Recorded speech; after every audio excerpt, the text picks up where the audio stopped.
आज से 15 साल पहले ये 5 जून 2009 की ही बात थी, जब एक टीचर ने अपनी स्टूडेंट को किडनैपिंग के दौरान गलती से बहुत ज्यादा मात्रा में क्लोरोफॉर्म सुखाकर मार डाला। ये सच्ची घटना नेपाल की राजधानी काठमांडू में हुई थी, लेकिन इसमें एक इंडियन का भी रोल था और पहली बार सुनने में काफी नॉर्मल सी लगती है कि क्लोरोफॉर्म ही तो सुंघाया है, कौन सी बड़ी बात है। लेकिन क्लोरोफॉर्म सुंघाने से पहले और बाद में इस किडनैपर ने इस लड़की के साथ जो दिल दिला देने वाले काम किए, जब आप वो सुनोगे तो आप भी इस बात से एग्री करोगे कि हाँ भाई, ये केस सच में नेपाल का क्रेजीएस्ट हत्याकांड था। लेकिन हर बार की तरह शुरू से शुरू करते हैं। बात अपने पड़ोसी देश नेपाल के एक शहर बिरतनगर की है। बिरतनगर है तो नेपाल में, लेकिन इंडिया के बॉर्डर से एकदम सटा हुआ है, या यूं कह लो कि अपने देश के बिहार राज्य से एकदम ही सटा हुआ है। इसी बिरतनगर में साल 1990 में मिडिल क्लास फैमिली में जन्म होता है एक बच्ची का, जिसका नाम ख्याति श्रेष्ठा रखा गया। ख्याति अपनी माँ राधा श्रेष्ठा और अपने पिता गोपाल श्रेष्ठा की इकलौती संतान थी। ख्याति की परवरिश यही बिरतनगर में ही हुई थी और जब बड़े होने पर उसे स्कूल भेजा जाने लगा, तब सभी को एहसास हुआ कि ख्याति सच में हद से ज्यादा इंटेलिजेंट और होनहार स्टूडेंट थी। 10th क्लास तक ख्याति की पढ़ाई यही बिरतनगर में ही हुई थी और रिकॉर्ड्स के मुताबिक उसने अपनी क्लास में टॉप भी किया था। ख्याति के साथ जो वारदात हुई वो इसी बिरतनगर शहर में नहीं, बल्कि नेपाल की राजधानी काठमांडू में हुई थी। लेकिन ख्याति बिरतनगर से काठमांडू शिफ्ट ही क्यों हुई, इस बात को अच्छे से समझना। देखो,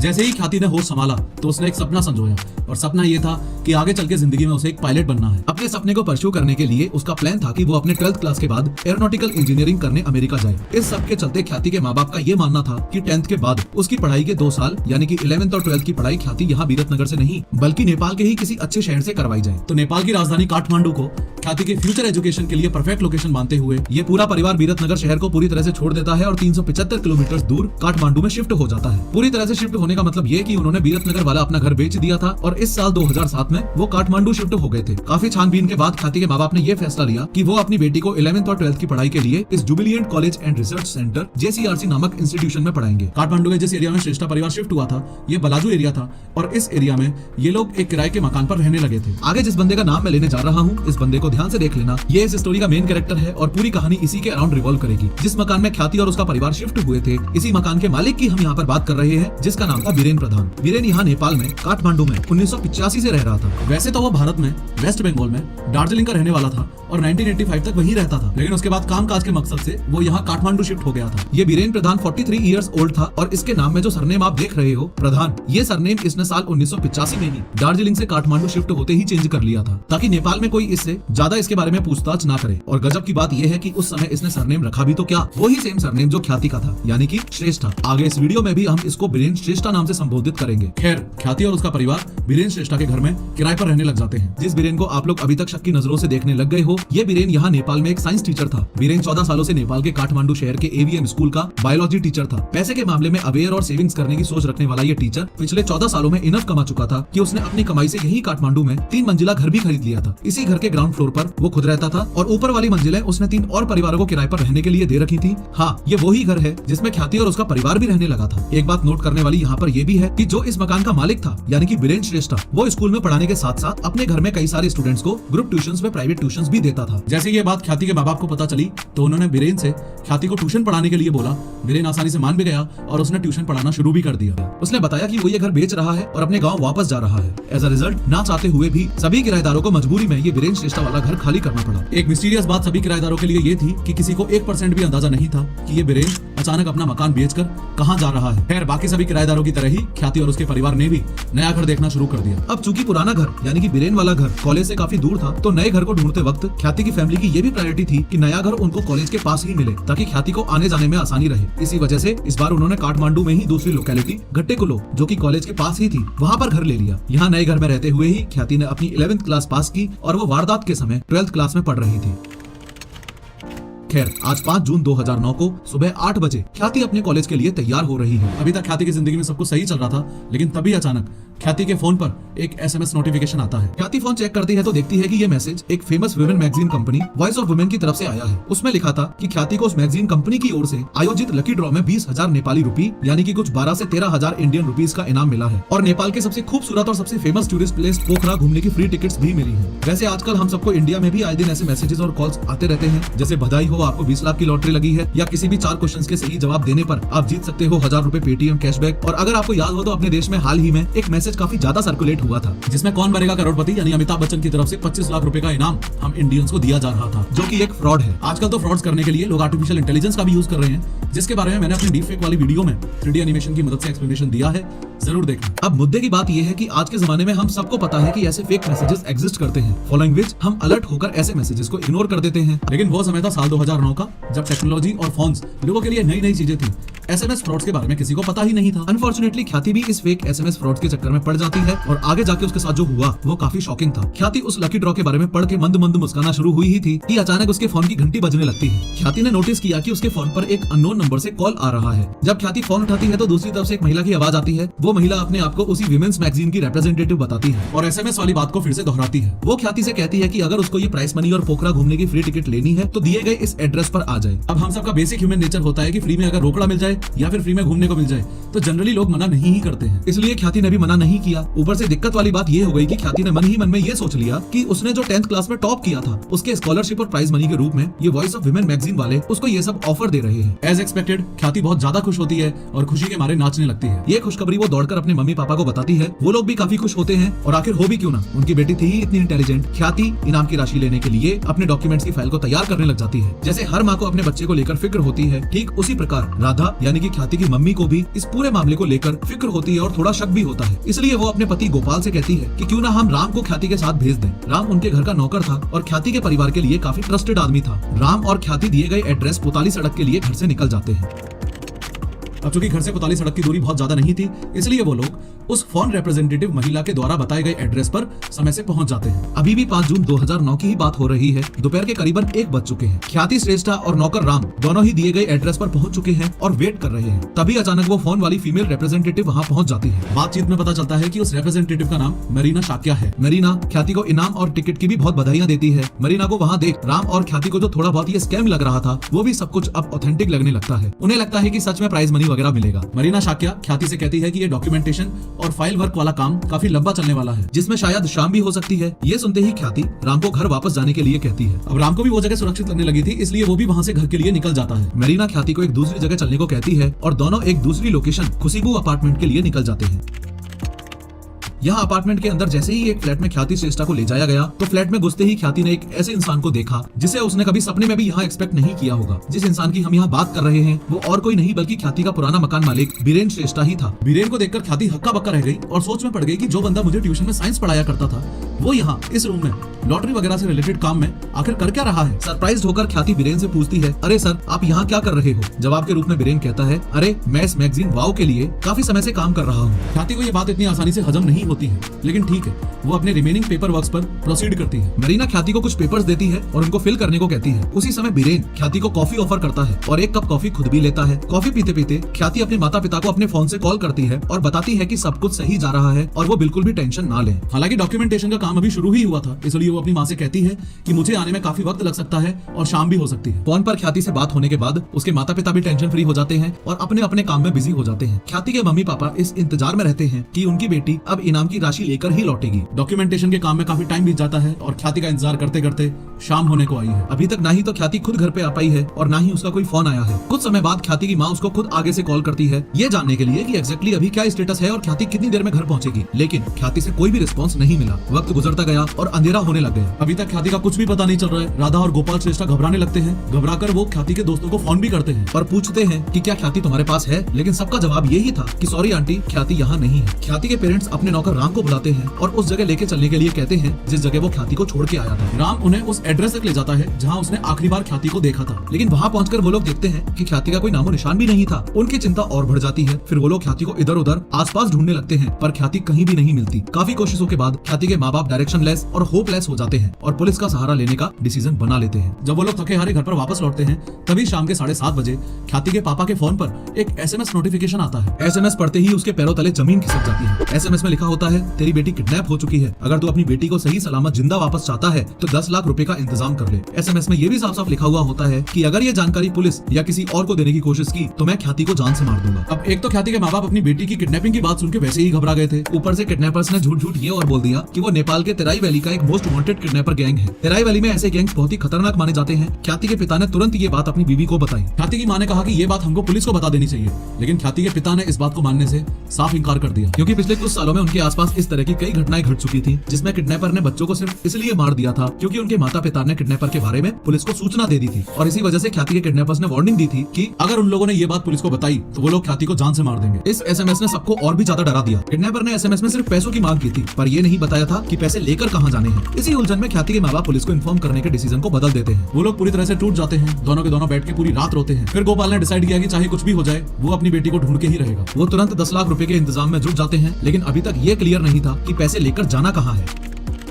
अब बात अगले दिन 6 जून 2009 की हो रही है। सुबह सुबह गोपाल श्रेष्ठा के फोन पर एक एसएमएस आता है। एसएमएस में किडनैपर उन्हें पैसे लेकर बुतवल आने को कहता है। बुतवल नेपाल का एक शहर है जो काठमांडू से लगभग 270 किलोमीटर दूर है। ख्याति के माँ बाप पैसे लेकर बुतवल के लिए निकल जाते हैं। बुतवल पहुंचकर वो लोग किडनैपर को मैसेज करते हैं कि हम आ गए। सरप्राइजिंगली किडनैपर उनको फिर से एसएमएस भेजता है कि पैसे बुतवल नहीं चितवन लेकर जाओ। अब बुतवल से चितवन की दूरी लगभग 160 किलोमीटर की है। बिना कुछ सोचे समझे ख्याति के माँ बाप अपने अगले डेस्टिनेशन चितवन के लिए निकल जाते हैं। 3 से 4 घंटों के सफर के बाद वो फिर से किडनैपर को बताते हैं कि भैया हम पहुंच चुके हैं। थोड़ी देर बाद किडनैपर फिर से एसएमएस करता है, पैसे यहाँ नहीं बल्कि सुनौली पहुंचाने हैं, वहीं तुमसे पैसे लिए जाएंगे। सुनौली भी नेपाल का ही एक शहर है। चितवन से अब सुनौली की दूरी लगभग 155 किलोमीटर की थी। अब ये लोग सुनौली के लिए निकल जाते हैं। घंटों का सफर तय करने के बाद सुनौली पहुंच जाते हैं। सुनौली पहुंचते ही किडनैपर का एक बार फिर से मैसेज आता है कि इस बार पैसे लेकर नेपाल के किसी शहर में नहीं बल्कि भारत के एक राज्य वेस्ट बंगाल के एक शहर दार्जिलिंग में पहुंचो। खैर सुनौली से दार्जिलिंग की दूरी कुछ 650 किलोमीटर की थी। वो लोग बुरी तरह से थक चुके थे, लेकिन अपनी बेटी ख्याति को वापस पाने के लिए कुछ भी करने को तैयार थे। ख्याति के माँ बाप के साथ उनका नौकर राम भी था। वैसे तो पैसों के साथ बॉर्डर पार करना इतना आसान नहीं था, लेकिन पूरी हिम्मत के साथ ये नेपाल इंडिया बॉर्डर को पार कर लेते हैं। 650 किलोमीटर का सफर तय करके अब फाइनली दार्जिलिंग पहुंच जाते हैं। वहां पहुंचकर वो किडनैपर को जानकारी देते हैं कि हम तुम्हारी बताई हुई लोकेशन पर आ गए। किडनैपर उनको कुछ देर इंतजार करने को कहता है। थोड़ी देर बाद फिर मैसेज करता है कि पैसे दार्जिलिंग नहीं खाकरबीटा लेकर जाओ। खाकरबीटा मतलब फिर से नेपाल आने को कहा गया था। इतने लंबे सफर के बाद वो लोग बहुत ही ज्यादा थक चुके थे, लेकिन अपनी बेटी को किडनैपर के हाथों में मरता हुआ नहीं छोड़ सकते थे। खाकरबीटा दार्जिलिंग से 100 किलोमीटर दूर है। किडनैपर्स की ये बात भी ख्याति के माँ बाप को माननी ही पड़ती है और 17 जून 2009 को वो खाकरबीटा पहुंच जाते हैं। कुछ देर बाद ख्याति के पापा के फोन पर एक एसएमएस आता है जिसमें किसी होटल का एड्रेस और रूम नंबर मेंशन्ड होता है। उस एसएमएस में एक बात और ऐसी लिखी हुई थी जो बड़ी ही विचित्र थी। बात ये कि किडनैपर्स ने क्लियरली मेंशन किया था कि नौकर राम के अलावा कोई भी और ऊपर आया तो हम ख्याति को मार देंगे। इन शॉर्ट किडनैपर्स ये बिल्कुल भी नहीं चाहते थे कि पैसा देने माँ बाप आए। खैर एड्रेस पर पहुंचकर ख्याति के माँ बाप राम को उसी होटल के रूम में भेज देते हैं। ख्याति के माँ बाप इस उम्मीद में इंतजार करते हैं कि राम किडनैपर्स को पैसा देगा और ख्याति को अपने साथ वापस ले आएगा, लेकिन उनका ये मानना बिल्कुल गलत था। शॉकिंगली राम पैसे देकर अकेला लौट आता है और ख्याति उसके साथ नहीं आती। ये सब देखकर ख्याति के माँ बाप पूरी तरह से टूट जाते हैं और उस ऊपर ना जाने की धमकी को मद्देनजर रखते हुए वो वापस उस किडनैपर के पास जाने की हिम्मत भी नहीं करते हैं। डिसअपॉइंट होकर वो लोग अपने घर काठमांडू लौट जाते हैं इसी उम्मीद में कि शायद ख्याति सीधा घर ही आ जाए, लेकिन उनके घर पहुंचने के बाद भी ख्याति नहीं आती। वो लोग कई बार किडनैपर के नंबर पर कॉल भी करते हैं, लेकिन सैडली कोई भी रिस्पॉन्स नहीं आता है। थक हार कर और परेशान होकर ख्याति के माँ बाप इस बार पुलिस को सब कुछ बताने का डिसीजन ले ही लेते हैं। वो लोग पुलिस स्टेशन जाते हैं और पुलिस को पूरी कहानी बताते हैं कि कैसे उनकी मासूम सी इकलौती बच्ची एक फेक एसएमएस और फ्रॉड कॉल का शिकार बन गई है। वो लोग पुलिस को एसएमएस से लेकर इंटरव्यू तक की सारी डिटेल्स बताते हैं। पुलिस इनसे पूछताछ करती है और पूछती है कि ये सारी डिटेल्स तो ठीक है, लेकिन इतने पूरे सफर में अब तक क्या उन्हें कुछ भी ऐसा नोटिस हुआ जो उन्हें एकदम अजीब लगा हो। उसी दौरान ख्याति की माँ राधा पुलिस को बताती है कि उसको एक बात थोड़ी सी अजीब लगी। जब वो खाकरबीटा के होटल के बाहर इंतजार कर रही थी तब उसने होटल के बाहर एक शख्स को देखा और उसको देखकर वो हैरान हो गई। शॉकिंगली ख्याति की माँ ने अपना बयान दिया कि खाकरबीटा होटल के बाहर उसने अपने पुराने मकान मालिक और ख्याति के ट्यूशन टीचर बीरेन श्रेष्ठा को देखा था, लेकिन ख्याति के किडनैपिंग की टेंशन की वजह से वो पहले से ही परेशान थी, इसलिए वो ये बात किसी को भी बताना नहीं चाहती थी और इसी वजह से राधा बीरेन को देखकर इग्नोर कर देती है। उसी दौरान 13 जून 2009 को पुलिस को काठमांडू शहर से तकरीबन 180 किलोमीटर दूर चितवन से एक ऐसी खबर मिलती है जो उनके लिए दिल दहला देने वाली थी। खबर मिलती है कि एक कार्टन बॉक्स में मरे हुए इंसान के पैरों के टुकड़े मिले हैं। कुछ ही दिनों बाद फिर से चितवन में रहने वाले लोगों को कई किलोमीटर्स के एरिया में अलग अलग जगह पर मानव शरीर के कुछ टुकड़े मिलते हैं, मगर हेड ना होने की वजह से पुलिस बॉडी का कुछ भी पता नहीं लगा पाती है और टुकड़ों को फॉरेंसिक जांच के लिए भेज देती है। बीरेन श्रेष्ठा के बारे में ख्याति की माँ के द्वारा दिए गए बयान के बेसिस पर काठमांडू पुलिस अब इन्वेस्टिगेशन में जुट जाती है। जब पुलिस बीरेन के बारे में इंफॉर्मेशन कलेक्ट करती है तब उन्हें पता चलता है कि बीरेन एक नेपाली नहीं बल्कि एक इंडियन था और दार्जिलिंग का रहने वाला था। पुलिस को यह भी पता चलता है कि बीरेन एक शादीशुदा व्यक्ति था और 2 बच्चों का बाप भी था। उसकी पत्नी काम के सिलसिले में कनाडा रहती थी और दोनों बच्चे अपने नाना नानी के साथ रहते थे। ये बात याद रखो कि बीरेन अभी तक पुलिस को मिला नहीं था, लेकिन फाइनली 21 जून 2009 को पुलिस स्टेशन में फोन की घंटी बजती है। फोन पर पुलिस को यह सूचना मिलती है कि बीरेन को काठमांडू में सोरहाकुट्टे में देखा गया है। पुलिस तुरंत वहां पहुंचती है और बीरेन प्रधान को अरेस्ट कर लेती है। इंटेरोगेशन करने पर वो कुछ भी बताने से इनकार कर देता है। पुलिस उससे सख्ती से पेश आने लगती है। तब जाकर बीरेन पुलिस को बताता है कि भारत से नेपाल आने के बाद उसके एक नेपाली फैमिली से काफी अच्छे रिश्ते थे जो उसके घर पर किराए पर रहते थे। वो उनकी बच्ची को ट्यूशन भी पढ़ाया करता था। सब कुछ सही चल रहा था, लेकिन फिर अचानक उसने उस परिवार को घर खाली करने के लिए कहा। असल कहानी तो अब शुरू होगी, ध्यान से सुनना। जब पुलिस ने बीरेन से घर बेचने की वजह पूछी तो उसने बताया कि नेपाल आने के कई सालों बाद एक दिन वो काठमांडू के कसिनो में जुआ खेलने जाता है। जुआ खेलते खेलते उसको गैम्बलिंग की लत लग जाती है और वो हर दिन देर रात कसिनो में जुआ खेलने जाता था। जुए में वो धीरे धीरे अपने सारे पैसे हारने लगता है और एंड में पॉकेट खाली होने की वजह से उसे अपना घर भी बेचना पड़ जाता है। पुलिस ने बीरेन से ख्याति के बारे में सवाल किए, लेकिन पहले तो वो कुछ भी नहीं बताता और पहचानने से इनकार कर देता है। उसके बाद सच उगलवाने के लिए पुलिस बीरेन को 2 थप्पड़ लगाती है। थप्पड़ पड़ते ही उसके मुंह से सारी बातें बाहर आने लग जाती हैं। उसका स्टेटमेंट सुनकर सिर्फ पुलिस ही नहीं बल्कि आपके भी पैरों तले जमीन खिसक जाएगी। बीरेन श्रेष्ठा पुलिस के सामने अपना जुर्म कबूल कर लेता है और उनको बताता है कि ये जो इतने दिनों से आप मानव शरीर के टुकड़े नेपाल में अलग अलग जगह से इकट्ठे कर रहे हो,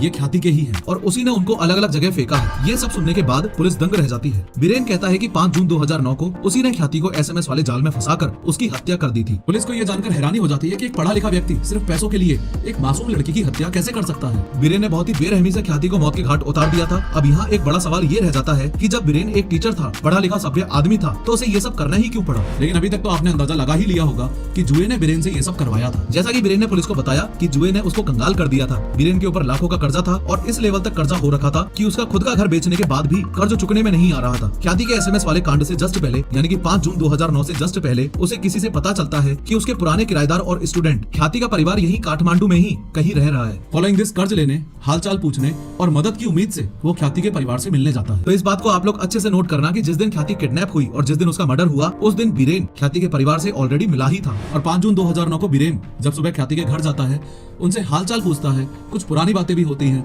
तभी ख्याति की माँ से एक बहुत बड़ी गलती हो जाती है। ख्याति की माँ बीरेन को ख्याति के फ्यूचर प्लान्स के बारे में सब कुछ बता देती है और साथ ही उसकी फ्यूचर स्टडीज को लेकर जो फाइनेंसेस ख्याति के पेरेंट्स ने प्लान कर रखे थे उसका भी जिक्र कर देती है। बस ये सब बीरेन को नहीं बताना चाहिए था। ये ख्याति की माँ की बहुत बड़ी गलती थी। खैर, अब बीरेन वहाँ बैठे बैठे ही अपना प्लान चेंज कर लेता है और उनसे कर्जा मांगने की बजाय ख्याति को किडनैप करके रुपए मांगने का सोच लेता है। किडनैपिंग के लिए वो अपने पुराने स्कूल की एक प्रीवियस स्टूडेंट मरीना शाक्या की मदद लेता है। कहा जाता है कि ये 16 साल की मरीन शाक्या 10वीं की स्टूडेंट थी, जिसके स्कूल के समय में बीरेन के साथ काफी करीबी रिश्ते थे। लोगों का मानना था कि उनके कई नजदीकी रिश्ते व शारीरिक संबंध भी थे, जिसकी वजह से मरीना बीरेन की हेल्प करने के लिए मान जाती है, जिसके कारण बीरेन विमेन मैगजीन वाले प्लान की मुख्य भूमिका मरीना को ही देता है। चलो थोड़ा पीछे चलते हैं। मतलब जब ख्याति अपनी माँ को कॉफी पीते हुए फोन पर सब कुछ ठीक होने की बात बताती है, उसके कुछ ही देर बाद बीरेन ख्याति को एक कोल्ड ड्रिंक का ग्लास ऑफर करता है और खुद भी एक ग्लास लेता है। बीरेन ख्याति के कोल्ड ड्रिंक के ग्लास में नींद की गोलियां मिला देता है और ख्याति बेहोश हो जाती है। ख्याति जितनी देर बेहोश थी, ऑब्वियसली बीरेन का काम उतनी देर में नहीं हो पाया था।